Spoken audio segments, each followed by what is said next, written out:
In this video, we will create a wedding photo slideshow animation in Adobe After Effects. Use this animation to create video from your photos and share them on social media. This motion graphics tutorial is going to be a step by step. So अगर आप beginner हैं कोई बात नहीं, just watch this video till the end. Let's go. Alright, so ये है Adobe After Effects the all new version 2024. Start करते हैं एक न्यू कॉम्पोजिशन के साथ. क्लिक करेंगे न्यू कॉम्पोजिशन बटन के ऊपर. यहाँ पे ये हमारा पहला स्लाइड बनने वाला है, इसलिए हम लोग इसे बोलेंगे स्लाइड 01. साइज़ रखेंगे 1920 by 1080, फ्रेम रेट 60, ड्यूरेशन रखेंगे 6 second long which is good enough for one slide. Background colour black, उसके बाद ओके प्रेस कर देंगे. यहाँ पे सबसे पहले हमें इमेज या वीडियो इंपोर्ट करना होगा जो भी हम इस स्लाइड शो में यूज़ करना चाहते हैं. तो जाते हैं प्रोजेक्ट विंडो के अंदर, यहाँ से राइट क्लिक करेंगे, इंपोर्ट एंड देन फाइल. यहाँ पे कोई भी एक इमेज सेलेक्ट कर लेंगे, इंपोर्ट कर लेंगे उसे. एंड देन इस इमेज के लिए हमें एक सेपरेट कॉम्पोजिशन क्रिएट करना होगा जिसे हम लोग मीडिया प्लेस होल्डर बोलेंगे. तो कॉम्पोजिशन के अंदर जाएंगे, यहाँ से न्यू कॉम्पोजिशन, इसे बोलते हैं मीडिया 01. सारे सेटिंग को ऐसे ही रहने देंगे, उसके बाद ओके प्रेस कर देंगे. इस मीडिया 01 के अंदर हम इस इमेज को प्लेस कर देंगे और इसे फिट कर लेंगे. इस केस में इमेज ऑलरेडी फिट है. अगर आप इमेज को फिट करना चाहते हैं देन आप इसके प्रॉपर्टीज़ को ओपन कर सकते हैं. यहाँ से ट्रांसफॉर्म, ये रहा ट्रांसफॉर्म प्रॉपर्टीज़. यहाँ पे आप पोजीशन और स्केल का यूज़ करके इमेज को अपने अकॉर्डिंग एडजस्ट कर सकते हैं इस मीडिया कॉम्पोजिशन के अंदर. अब जाते हैं मेन कॉम्पोजिशन जो हमारा स्लाइड 01 है उसके अंदर, और यहाँ पे मीडिया 01 जो कॉम्पोजिशन है उसे इम्पोर्ट कर लेते हैं. अब हम जो भी एनिमेशन क्रिएट करेंगे इमेज के लिए वो हम मीडिया के ऊपर क्रिएट करेंगे. तो सबसे पहले हम जाते हैं एनिमेशन के लास्ट में और इसके स्केल को बाहर निकालते हैं. स्केल को बाहर निकालने के लिए एस प्रेस करेंगे तो स्केल प्रॉपर्टीज़ बाहर आ जाएगा. स्टॉप वॉच बटन के ऊपर क्लिक करेंगे और एक की फ्रेम क्रिएट करेंगे, ठीक है. एंड देन उसके बाद सबसे पहला फ्रेम पे जाते हैं और यहाँ पे स्केल वैल्यू रखते हैं 120%. अब आप देख सकते हैं यहाँ पे एक जूम आउट एनिमेशन आ चुका है. अब एक और एनिमेशन इसके ऊपर अप्लाई करेंगे. उसके लिए कीबोर्ड के ऊपर पी हिट करेंगे तो पोजीशन बाहर आ जाएगा. ऑल्ट को होल्ड करेंगे कीबोर्ड के ऊपर और इस स्टॉप वॉच बटन के ऊपर क्लिक करेंगे तो एक्सप्रेशन बॉक्स ओपन हो जाएगा. यहाँ पे हम लोग विगल एक्सप्रेशन का यूज़ करेंगे. टाइप करेंगे विगल. सो ये रहा विगल एक्सप्रेशन. इसे सेलेक्ट करेंगे और यहाँ पे वैल्यू रखेंगे 1,15. परफेक्ट. तो ये रहा हमारा कैमरा शेक इफ़ेक्ट. तो अब आप देख सकते हैं ये जो इमेज है वो अब स्टिल नहीं है, इसमें कुछ मोशंस हैं जो कि एक वीडियो का फील दे रहा है, ठीक है. अब इसे क्लोज कर देंगे. अब हमें एक शेप एनिमेशन क्रिएट करना है. उसके लिए यहाँ से रेक्टेंगल टूल सेलेक्ट करेंगे और इस तरीके से एक रेक्टेंगुलर शेप क्रिएट करेंगे. इस रेक्टेंगल को ओपन करेंगे, रेक्टेंगल पाथ 1 को ओपन करेंगे और ये रहा विड्थ एंड हाइट. तो सबसे पहले दोनों को अनलिंक करेंगे इस वाले बटन के ऊपर क्लिक करके और विड्थ में रखेंगे 3000 एंड हाइट में रखेंगे लगभग 1100. परफेक्ट. अब इसे एनिमेट करना है तो जाते हैं 2 सेकेंड पे और ये जो साइज है इसके ऊपर की फ्रेम लगाते हैं. अब सबसे पहला फ्रेम पे जाएंगे और ये जो हाइट वैल्यू है उसे रखेंगे 0, ठीक है. तो अब आप देख पा रहे हैं यहाँ पे हमें कुछ इस तरीके का इफेक्ट मिल रहा है. अब इस शेप लेयर में कुछ सेटिंग करना है तो ये शेप लेयर को सेलेक्ट करेंगे, स्ट्रोक पे क्लिक करेंगे, इसे सेट करेंगे नन. फील में जाएंगे, यहाँ पे सॉलिड कलर सेलेक्ट करेंगे. अब आप देख पा रहे हैं हमें कुछ इस तरीके का एनिमेशन मिल रहा है. अब एक और एनिमेशन इसके ऊपर ऐड करना है तो शेप लेयर को सेलेक्ट करते हैं, आर को हिट करते हैं कीबोर्ड के ऊपर तो रोटेशन बाहर आ जाएगा. और फिर से 2 सेकेंड पे जाएंगे, यहाँ पे की फ्रेम लगाते हैं, पहला फ्रेम पे जाके इसे रोटेट कर देते हैं. यहाँ पे वैल्यू रखते हैं 120 डिग्री. अभी ये लीनियर एनिमेशन है, इसे स्मूथ करना होगा. उसके लिए लेयर को सेलेक्ट करेंगे, कीबोर्ड के ऊपर यू प्रेस करेंगे तो सारे एक्टिव की फ्रेम्स बाहर आ जाएंगे और सभी एक्टिव की फ्रेम्स को सेलेक्ट करेंगे, F9 प्रेस करेंगे कीबोर्ड के ऊपर एंड देन ग्राफ एडिटर के अंदर जाएंगे. यहाँ पे अगर आपका ग्राफ एडिटर ऐसा नहीं दिख रहा है तो राइट क्लिक करें और यहाँ पे एडिट स्पीड ग्राफ को इनेबल कर लेते हैं और इस पॉइंट को हाईलाइट करके ये जो हैंडल है उसे लेफ़्ट साइड की ओर ड्रैग करते हैं. अब आप देख पाएंगे यहाँ पे हमें कुछ इस तरीके का एनिमेशन मिलता है, ठीक है. अब ग्राफ एडिटर को क्लोज कर देते हैं और ये जो शेप लेयर है उसे एज अ मैट मैं यूज़ करूँगा. तो यहाँ पे हम ट्रैक मैट को चेंज करेंगे. ट्रैक मैट अगर नहीं दिख रहा है तो टॉगल स्विचेज पे क्लिक करेंगे और ये रहा ट्रैक मैट. सेलेक्ट करेंगे मीडिया लेयर को और ट्रैक मैट चेंज करके शेप लेयर 1 को सेलेक्ट कर लेंगे. अब आप देखेंगे तो हमें कुछ इस तरीके का इफेक्ट मिल रहा है. अब इस लेयर का डुप्लीकेट क्रिएट करना है तो सेलेक्ट करेंगे शेप लेयर 1 को, कंट्रोल D प्रेस करेंगे, इसे बोलेंगे स्ट्रोक यहाँ से इसके विजिबिलिटी को ऑन करेंगे और फिर लेयर सेटिंग में जाएंगे, ये रहा फील, इसे नन करेंगे। स्ट्रोक में जाके यहाँ से सॉलिड कलर सेलेक्ट करेंगे, आप यहाँ से कलर को वाइट सेलेक्ट कर सकते हैं और स्ट्रोक थिकनेस आप अपने अकॉर्डिंग रख सकते हैं। इस केस में 2 पिक्सल रखेंगे और अब हमारे पास एक बॉर्डर है वाइट कलर का, देख पा रहे हैं आप यहाँ पे। नेक्स्ट हमें सभी लेयर को प्री कंपोज करना है, तो सेलेक्ट करते हैं लेयर को इस तरीके से, राइट क्लिक करते हैं और ये रहा प्री कंपोज ऑप्शन, इसे प्री कंपोज करेंगे। ये हमारा पहला लेयर होगा, इसलिए हम लोग इसे बोलेंगे लेयर 1। ये वाला ऑप्शन सेलेक्ट करेंगे, move all attributes into the new composition, उसके बाद ओके प्रेस कर देंगे। तो ये हमारा पहला लेयर रेडी है। अब इसका 3 डिफरेंट कॉपी क्रिएट करेंगे। तो यहाँ से हम कॉपी क्रिएट नहीं करेंगे, प्रोजेक्ट विंडो में जा करके कॉपी क्रिएट करेंगे। तो ये रहा पहला लेयर, इसे सेलेक्ट करेंगे, कंट्रोल डी प्रेस करेंगे और एक बार और डी प्रेस करेंगे। तो हमारे पास टोटल 3 लेयर यहाँ पे दिख रहा है। अब ये जो पहला लेयर है इसमें कुछ सेटिंग करेंगे। ओपन करेंगे इस लेयर को, सेलेक्ट करेंगे मीडिया एंड जाएंगे इफेक्ट एंड प्रीसेट्स में, यहाँ पे सर्च करेंगे टिंट। सो ये रहा टिंट इफेक्ट, इसे अप्लाई करते हैं मीडिया के ऊपर और इसे ब्लैक एंड वाइट कर देते हैं। बट यहाँ पे अमाउंट ऑफ टिंट है उसे 100 नहीं 50% रखना है, ताकि एक डीसैचुरेटेड इमेज यहाँ पे मिल पाए। अब इसके ऊपर एक और इफेक्ट अप्लाई करना है, कर्व्स।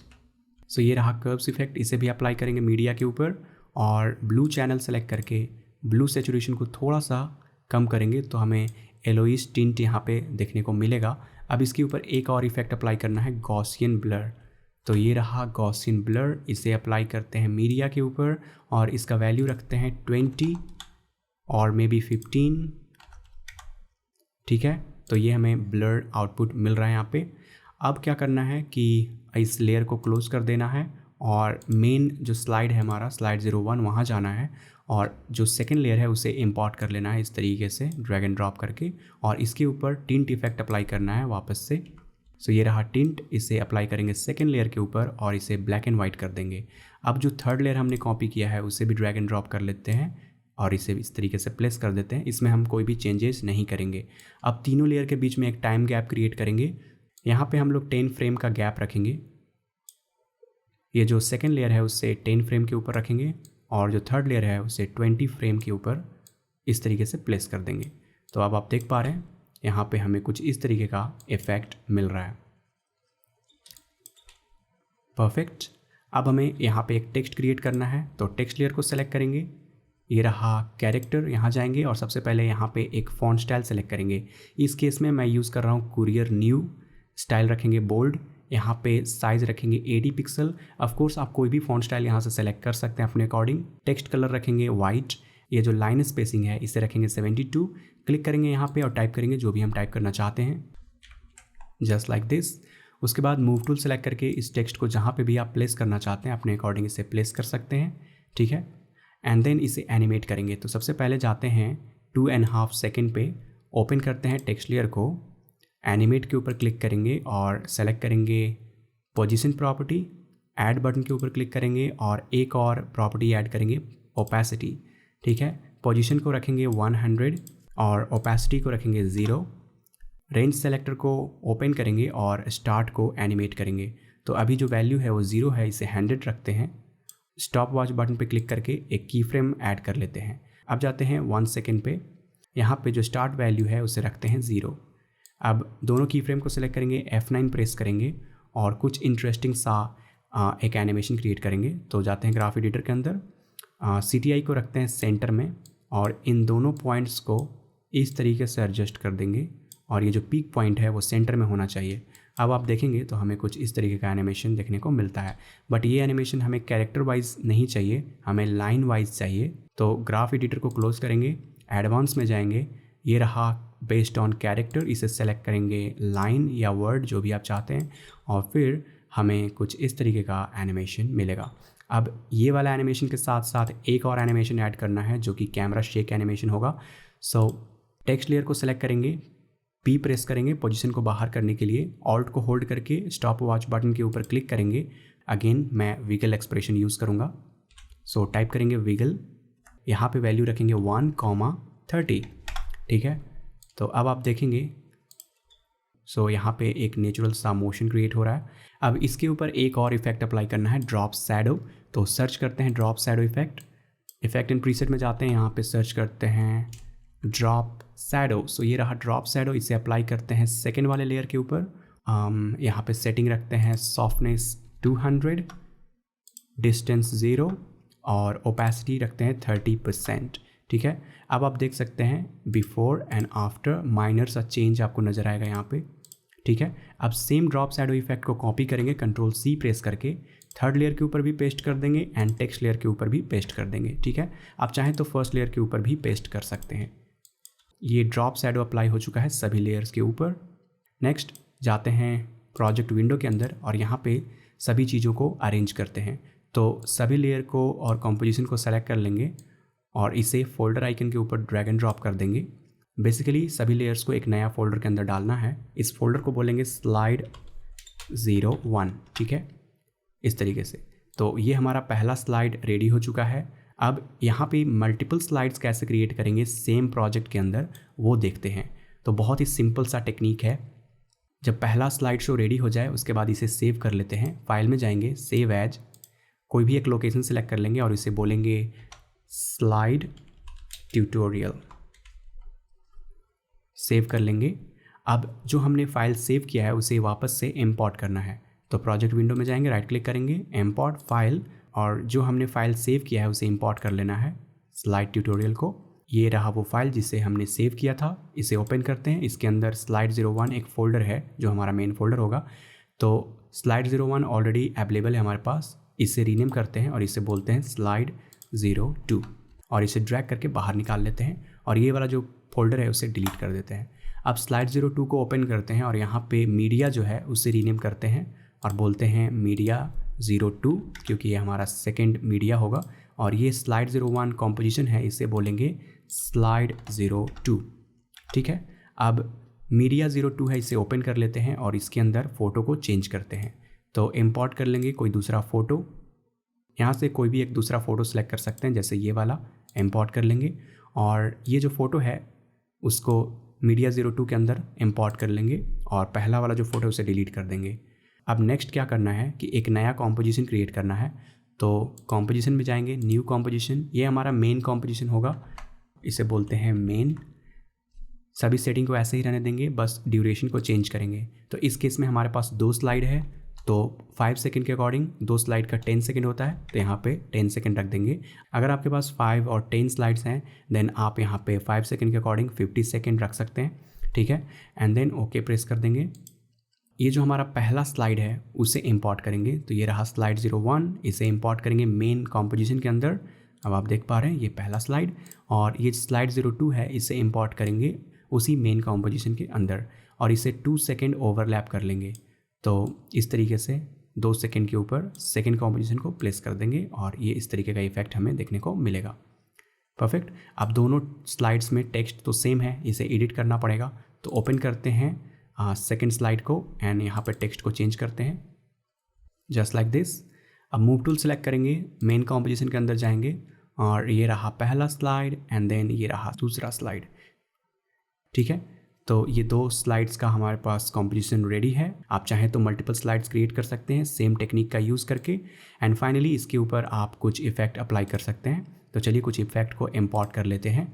तो इस केस में मैं यूज़ करूँगा light leak and atmospheric particles. ये दोनों फाइल्स आप किसी भी फ्री वेबसाइट पे जाके डाउनलोड कर सकते हैं, जैसे pixabay.com, pixels.com पे सर्च करेंगे तो वहाँ पे आप एटमॉस्फेरिक पार्टिकल सर्च करेंगे, आपको ये वाला फाइल मिल जाएगा। एंड लाइट लीक सर्च करेंगे तो ये वाला लाइट लीक मिल जाएगा। आप कोई भी लाइट लीक या एटमॉस्फेरिक पार्टिकल्स इसके ऊपर अप्लाई कर सकते हैं एंड देन उसके बाद इम्पोर्ट कर लेंगे। अब ये जो पार्टिकल्स हैं इसे ड्रैग एंड ड्रॉप करके मेन कॉम्पोजिशन के अंदर इम्पोर्ट कर लेंगे। तो इसका जो ड्यूरेशन है आप देख पा रहे हैं अभी 10 सेकेंड का है और ये जो कॉम्पोजिशन हमारा है वो भी 10 सेकेंड का है। अगर आपके पास लंबा कॉम्पोजिशन है देन आप डुप्लीकेट करके इसे यूज़ कर सकते हैं। ठीक है, अब इस लेयर को ब्लेंड करेंगे। तो ब्लेंडिंग मोड में जाएंगे, यहाँ से स्क्रीन मोड सेलेक्ट करेंगे। तो ये रहा हमारे पास पार्टिकल्स एंड देन इसके ऊपर लाइट लीक अप्लाई करना है। तो ये रहा लाइट लीक, इसे ड्रैग एंड ड्रॉप करेंगे मेन कॉम्पोजिशन के अंदर। ये लाइट लीक पहले वाला स्लाइड शो के लिए है, तो पहले वाले स्लाइड शो के ऊपर प्लेस कर देंगे एंड इसे ब्लेंड करेंगे स्क्रीन मोड के साथ। ठीक है, तो ये हमें कुछ इस तरीके का इफेक्ट मिलेगा। अब सेम लाइट लीक हमें सेकंड वाले कॉम्पोजिशन के लिए यूज़ करना है, तो इसे डुप्लीकेट करेंगे, कंट्रोल D प्रेस करके इसे सेकंड वाले लेयर के ऊपर प्लेस कर देंगे। यहाँ पे, तो यहाँ पे भी ये लाइट लीक इफेक्ट आ जाएगा। ठीक है, तो इस तरीके से आप यहाँ पे इफेक्ट अप्लाई कर सकते हैं। अब ये जो पहला स्लाइड है इसका जो बैकग्राउंड है वो ब्लैक है, बट इस केस में मुझे वाइट बैकग्राउंड चाहिए। तो लेयर के अंदर जाएंगे, यहाँ से एक नया सॉलिड लेयर क्रिएट करेंगे, कलर उसका रखेंगे वाइट, उसके बाद ओके प्रेस कर देंगे, इस सॉलिड लेयर को सबसे नीचे प्लेस कर देंगे। तो अब हमें कुछ इस तरीके का इफेक्ट मिलेगा। ये जो वाइट लेयर है इसके ऊपर कोई भी टेक्स्ट आप लगा सकते हैं, जो भी आपका ब्रांड नेम है आप लगा सकते हैं, जैसे मोशन डेस्क प्रेजेंस कुछ भी लिख सकते हैं यहाँ पे। और ये रहा हमारा स्लाइड शो। अब लास्ट में एक और चीज़ करना है, टॉगल स्विचेस पे क्लिक करेंगे, यहाँ से मोशन ब्लर को इनेबल कर देंगे एंड देन ये प्रोजेक्ट रेडी हो चुका है। जाते हैं सबसे पहला फ्रेम पे, फुल स्क्रीन करते हैं और इसे देखते हैं। And finally this is our wedding photo slide show and that's a wrap for this video. I hope आपने इस वीडियो से कुछ नया सीखा है। If yes then please like this video and subscribe to this channel if you are new here and please comment if you have any questions or thoughts. My name is Vikas Kumar, मिलते हैं अगले video में। Till then bye bye.